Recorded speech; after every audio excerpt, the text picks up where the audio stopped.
Ya no estoy aquí es una película dirigida por Fernando Frías, proyectada inicialmente en el año 2017 en algunos festivales internacionales, debutando como ganadora del Premio del Público y Mejor Largometraje en la 17ª edición del Festival de Morelia. Protagonizada por Juan Daniel García Treviño, llega finalmente a Netflix este 2020 y nos muestra el movimiento de contracultura que reside en las montañas de Monterrey, los colombianos. La película, además de mostrarnos los rasgos que definen a este movimiento contracultural de México, aborda temas interesantes y complejos que no tienen suficiente visibilidad en nuestro país, pero quizás después de ver este largometraje, muchos logren cambiar su visión hacia esta subcultura. Esta es la reseña de Ya no estoy aquí.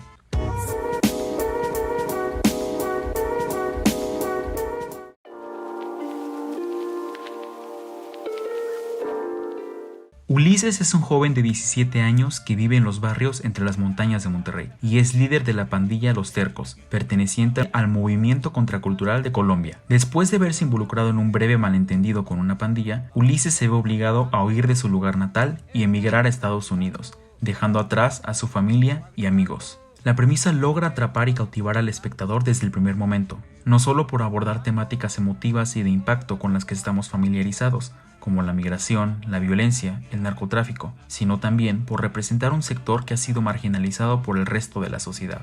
Conocemos todo de su subcultura, su vestimenta, rituales de iniciación, peinados, interacciones y sus bailes. Los conflictos presentados a lo largo de la película atrapan y mueven, pues pese a que parecen problemáticas lejanas y distantes a nuestras vidas, sabemos que están presentes en cada rincón de nuestro país, tan solo a la vuelta de la esquina. Además, la premisa logra darle visibilidad a ciertas circunstancias y situaciones que pasan también en barrios marginalizados de la sociedad mexicana.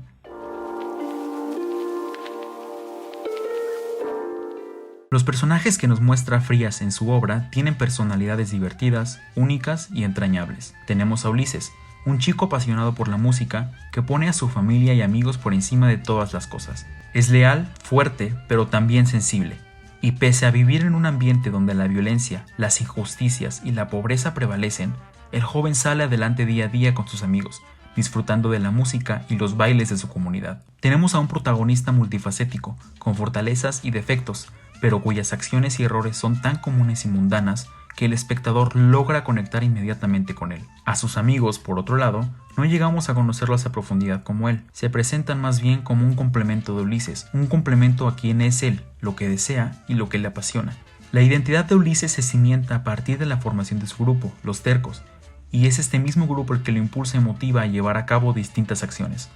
Sin embargo, a pesar de que su grupo de amigos no comparte el mismo tiempo en pantalla como Ulises, logramos percibir aquellos rasgos que los definen. Son divertidos, únicos, leales y más allá de presentarse como un grupo de acompañamiento para el personaje, se presentan como una segunda familia. Una familia que está presente en la vida de Ulises tanto en Monterrey como en Nueva York. Una familia por la que Ulises estaría dispuesto a dar la vida. La mayoría de los personajes son interpretados por no actores, es decir, que ninguno de ellos ha tenido experiencia actoral previa a este proyecto. Y a pesar de eso, los personajes se sienten tan reales que sus interpretaciones son algo que resaltar y reconocer. El elenco de actores partícipes de esta película es diverso, así como sus personajes, por lo que se puede decir que la película logra retratar una mayor representación cultural que abona y complementa a las distintas facetas de los personajes.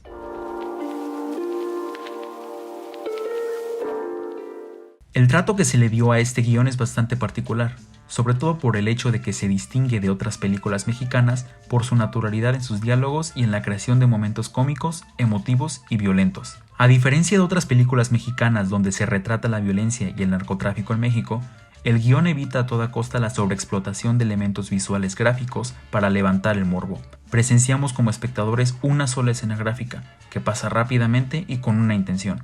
Además, el guión logra abordar distintas problemáticas sociales en México que conocemos pero realmente no son lo suficientemente visibilizadas. Frías, en una entrevista, expresó lo siguiente: "Quise hablar sobre la falta de oportunidades y de movilidad social, de la migración, del sentido de pertenencia y también de la nostalgia, pero sin explotar la violencia como un vehículo hacia el morbo, la pornomiseria y el estridentismo. Cada uno de estos elementos es abordado de forma precisa y emotiva, y es interesante analizar la recepción que tuvo la historia en ciertos lugares, especialmente Monterrey. Distintos usuarios en Twitter han expresado que la película da una mala imagen de Monterrey y que el Monterrey mostrado en la película no es el Monterrey que ellos quieren que el mundo conozca.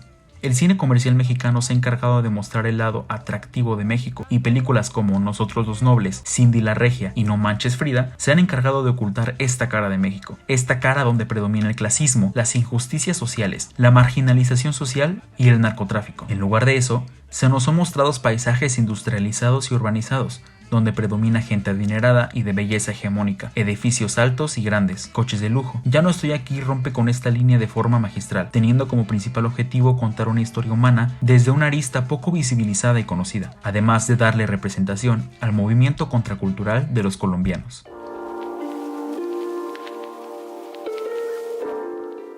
La mayoría de los paisajes mostrados en esta película retratan con precisión uno de los temas centrales de ella, las distinciones sociales. Algunas de las tomas nos muestran paralelismos entre la gran ciudad y las zonas marginadas de Monterrey, mostrándonos la clara división espacial y simbólica que existe entre ambos espacios. Por un lado tenemos la ciudad, iluminada por sus enormes edificios, casas y coches, pero por el otro tenemos a los barrios de donde proviene Ulises, poco iluminados y escondidos entre las sombras. Esta comparación es una clara referencia a la cara de México a la que estamos acostumbrados ver en televisión y redes sociales, contra la cara de México a la que ignoramos y ejercemos discriminación.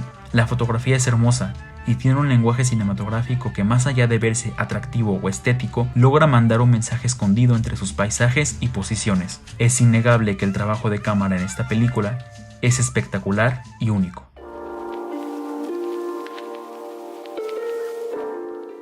La intervención de Frías en la realización de este largometraje es palpable. No solo se dedicó a escribir una historia y dirigir su visión para contarla, sino que se introdujo a sí mismo en un ambiente poco conocido, el de los colombianos, para conocerlos a profundidad, ganándose su confianza y aprendiendo de su cultura. Es por eso que la película tiene tintes de documental, porque Frías no solo hizo una película, logró hacer una investigación etnográfica en la que utilizó sus recursos para contar una historia emotiva con personajes, escenarios y secuencias memorables que quedarán marcadas por siempre en la historia del cine mexicano.